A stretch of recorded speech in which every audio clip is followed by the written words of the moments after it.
Hey Bobbies, and welcome to this week's edition of The Sage. I'm Paige Loeffler. And I'm Gabe Vecchio, bringing you up to date on this week's latest events for Sage Creek. Today we have the very first Sage Spotlight and a look into the very first PTSA cooking class. Before we get started, we would like to have a moment of silence to honor those lost in the Las Vegas shooting that occurred this past weekend.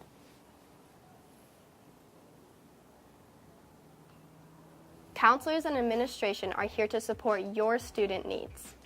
Now we'll get started with our show.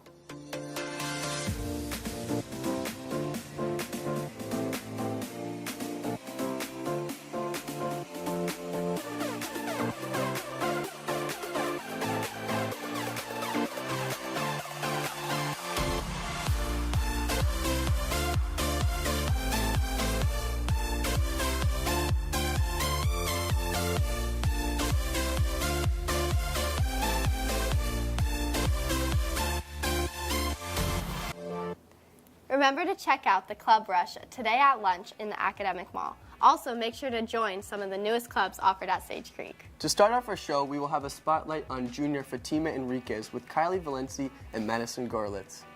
My name is Fatima Enriquez. I'm a junior, and this is my story. Fatima has been an AVID for 3 years, starting freshman year. Part of what AVID is like it prepares you for college. We're a big family, and it's hard to explain. You have to experience it to know what it is. Ms. Salah, one of Fatima's AVID teachers, feels that Fatima is an inspiration to the younger AVID students. Fatima is a junior in AVID, so she's a great example to our younger students of what we're looking for in an AVID student. She's involved on campus. She pushes herself to try AP and honors courses, and she's just a huge help to our students, whether it be in tutorials or outside of the classroom. So she's really the perfect example of an AVID student, someone involved in academics and extracurriculars, and someone who's ready to go to college. Fatima expressed that she wouldn't be anywhere without her AVID teachers.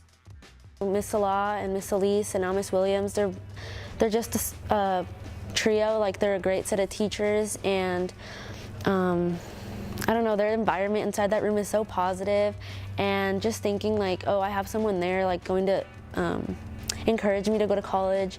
And you know, for me, it's not like I'm not expected to go to college. Like, my background and everything, I'm not expected to go. So with them, it's like, oh, we can do it, we can make it, and you know, keep pushing forward. This has been Kylie Valenci and Madison Gorlitz reporting for The Sage. Keep an eye out for more Sage Spotlights coming up this year.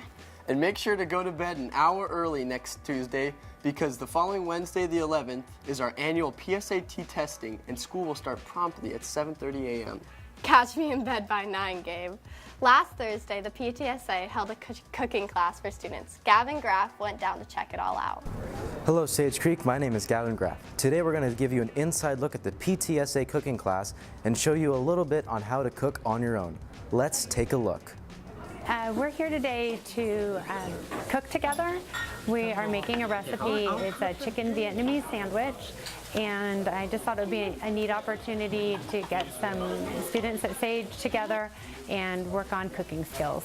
The PTSA believes that students should learn more skills outside the classroom. We read this book in the parent-teacher book club last year about empowering our kids and making sure that when they leave the house that they have adult skills, and among all the skills, cooking was one of them. And I thought to myself, I want my kids to know how to cook when they leave the house, but I wonder how many kids really can cook. And so when we were talking about it, I was like, hey, I could help teach kids how to cook. But many students came so that they could prepare themselves for life outside of school. Usually outside of school I eat a lot of like Vietnamese food like this, so I wanted to see how to make it for myself, you know, just to see how my mom would make it and how she would teach it, the differences and similarities. If you were unable to attend this class, don't worry. There's still 2 more this year, one in the beginning of next try and one in the beginning of the last try. Reporting for the Sage News, I'm Gavin Graff. Wow, that looks great. Now I'm hungry. Now let's go to Brian Kiddison with the upcoming weather and sports. Hey Bobcats, here's a look at this week's overview. Thursday has a high of 74 and a low of 59, followed by Friday having a high of 74 and a low of 61. The weekend starts off with a high of 74 and a low of 61, and on Sunday, a high of 74 and a low of 62. This week, girls volleyball and girls golf have away games against CCA today at 3. Girls tennis has a match at Torrey Pines tomorrow at 3 p.m. Friday, Field hockey has a home game against CCA at 3:30. Over the weekend, cross country has a meet in Washington for the Hole in the Wall Invitational. Friday, girls tennis has a home rivalry match against Carlsbad at 3 on Tuesday. I'm Brian Kiddison with Weather and Sports. Now back to the anchors. Thanks, Bryant, for the latest in this week's weather, and good luck to all the sports matches coming up. In other school events, make sure to check out Cafe Bobcat this Friday at 5 p.m. to check out all your local school talents. Well, that's all we have for you this week. Don't forget to check out the Sage app and turn on push notifications. Also, make sure to stay connected and follow us on Snapchat and Instagram at the Sage Pub and Sage Publication. That's all we've got for this week, Bobcats. I'm Paige Loeffler. And I'm Gabe Vecchio. And this has been The Sage.